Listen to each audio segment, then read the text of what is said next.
Hello friends, இன்றைக்கி வீட்லேயே வந்து பூண்டு பொடி எப்படி செய்கிறதுன்னு பார்க்கலாம். இப்படி 200 கிராம் பூண்டை வந்து நல்லா இடித்து நல்லெண்ணெயில் இந்த மாதிரி பொரிச்சு எடுத்துக்கோங்க. இந்த மாதிரி நீங்கள் தனியாக எடுக்கும் போது அதை அப்படி நுணுக்கி வரணும், நல்லா பொரிஞ்சிருக்கணும்.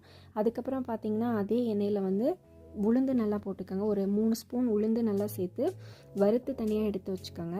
அதுக்கப்புறமா பார்த்திங்கன்னா அதே எண்ணெயில் பார்த்திங்கன்னா ஒரு 1.5 ஸ்பூன் வந்து முழு மல்லி சேர்த்து இந்த மாதிரி நல்லா பொரிச்சு எடுத்துக்கோங்க. அது கூடயே பார்த்திங்கன்னா கொஞ்சமாக சீரகம், அதுக்கப்புறம் பெருங்காயம் இதெல்லாம் போட்டு நல்லா பொரித்து தனியாக எடுத்து வச்சுக்கோங்க.